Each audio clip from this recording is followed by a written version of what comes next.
Olá, tudo bem? Hoje eu faço uma longa viagem no tempo para relembrar a história da vida dos surdos. História da vida dos surdos? Como assim? Bom, é claro que os surdos existem desde sempre. Mas nem sempre foram vistos como grupo social, como indivíduos.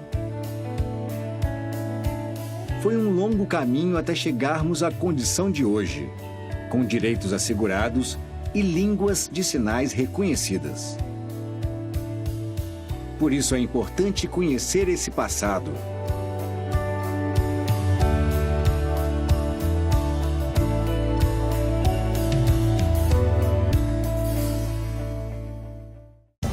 No Antigo Egito, reza a lenda que os surdos eram adorados, considerados mediadores entre os deuses e os faraós. Porém, em outras partes do mundo, a história foi cruel com eles.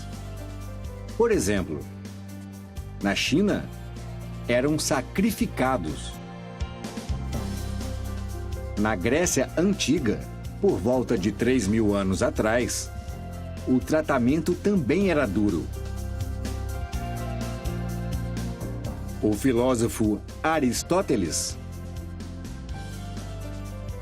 acreditava que a linguagem era a condição que nos tornava humanos. E como para ele, os surdos não tinham uma linguagem, então não poderiam ser considerados humanos.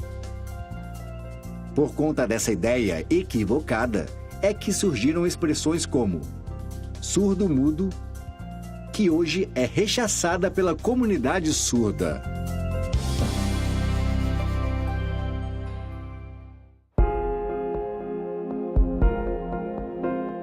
Os romanos pensavam bem parecido. Eles confundiam os surdos com deficientes mentais. Eles privavam de direitos legais, como fazer um testamento, por exemplo. No período seguinte, a Idade Média, a Igreja Católica também perseguiu os surdos. Dizia que suas almas não podiam ser imortais, já que eles não eram capazes de pronunciar oralmente seus sacramentos. Até o século XII, os surdos eram proibidos até de se casar, sem contar os que eram assassinados pelas próprias famílias. Vejam bem, todas essas barbaridades aconteciam na Europa pelo simples fato de os surdos não terem uma linguagem oral. Isso começou a mudar na Idade Moderna, mas especificamente a partir do século XVI. E por quê? Porque as famílias nobres que tinham surdos acabaram se preocupando com o destino de suas heranças. Então passaram a criar condições para que seus descendentes se instruíssem. O monge espanhol Pedro Ponce de León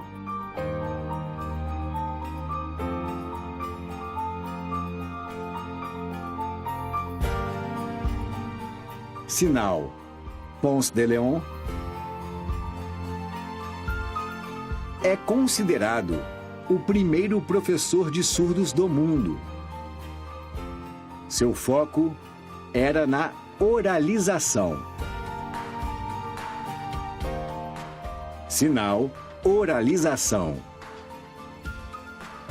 Além do ensino da leitura, escrita e filosofia.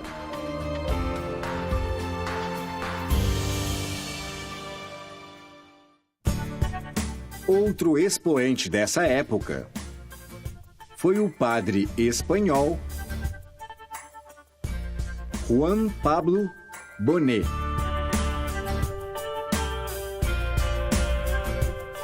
Sinal Bonet.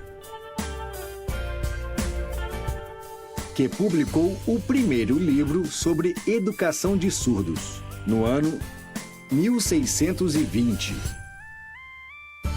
Nele, aparecem informações sobre um alfabeto manual, língua de sinais e manipulação dos órgãos fonoarticulatórios. Seu método virou uma referência mundial. O foco ainda era a oralização, mas desta vez apoiada na comunicação espaço-visual dos surdos.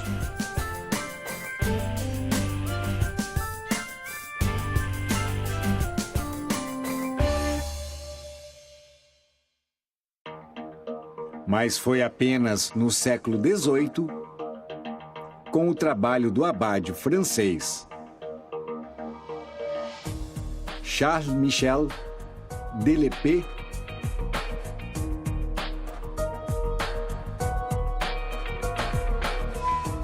sinal Lepé, que a língua de sinais ganhou realmente força. Ele foi o primeiro educador a reconhecer que os surdos têm uma língua e que não precisam aprender um idioma oral para desenvolver uma linguagem. Além disso, ele criou o primeiro Instituto de Educação de Surdos do mundo, o atual Instituto Nacional de Jovens Surdos de Paris, sinal Instituto Nacional de Jovens Surdos de Paris. Em 1760. Graças a ele, a oralização deixou de ser o foco principal.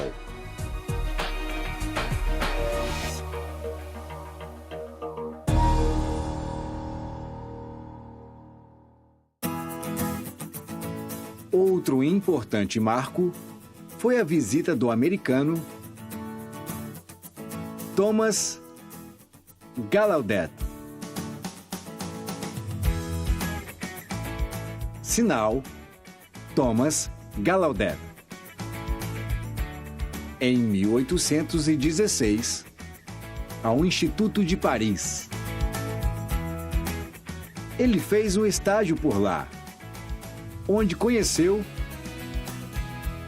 Laurent Clerc. Sinal Laurent Clerc. Os dois foram para os Estados Unidos e fundaram a primeira escola de surdos de lá, a Hertford School. Foi inaugurada em 1817 e a língua de sinais francesa, aprendida por Gallaudet em Paris, foi adaptada ao inglês, de modo que nasceu a ASL. Em 1864, o filho de Gallaudet, Edward, sinal Edward Gallaudet, fundou a Universidade Gallaudet. Sinal Universidade Gallaudet.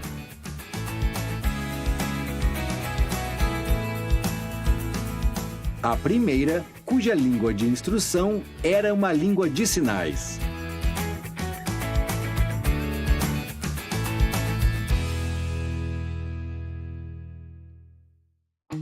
Pouco tempo depois, em 1857, foi inaugurado o Instituto Imperial de Surdos Mudos, que deu origem ao que é hoje o Instituto Nacional de Educação de Surdos, sinal INES.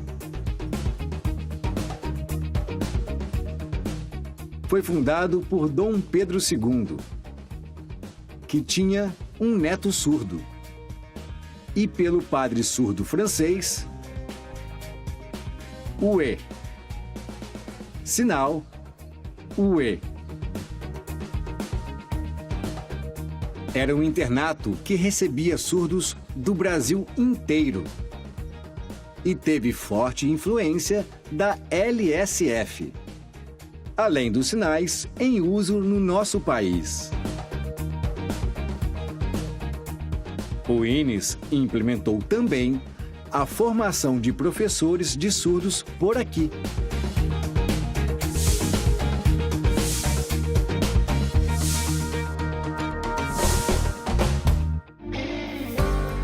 Parecia que tudo ia muito bem e que as línguas de sinais ficariam cada vez mais fortalecidas.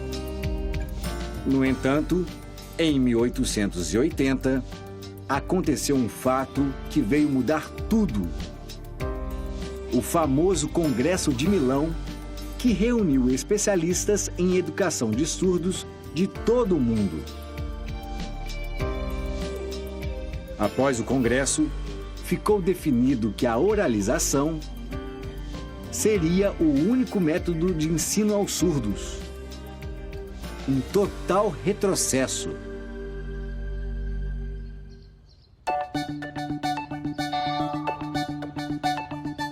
E até hoje existe uma luta para fortalecer a língua de sinais como a primeira língua dos surdos. Por isso, é tão importante conhecer nosso passado e recordar que o caminho foi longo. Então vamos relembrar alguns sinais apresentados. Ponce de Leon. Oralização. Bonnet. Lepé. Instituto Nacional de Jovens Surdos de Paris. Thomas Gallaudet. Laurent Clerc. Edward Gallaudet. Universidade Gallaudet. INES. UE. Com a Lei 10.436 de 2002 e o Decreto 5626 de 2005, a Libras foi reconhecida como segunda língua oficial do Brasil, contribuindo para a educação bilíngue. Mas as conquistas não podem parar. Espero que tenham gostado. Até o próximo A Vida em Libras. Tchau!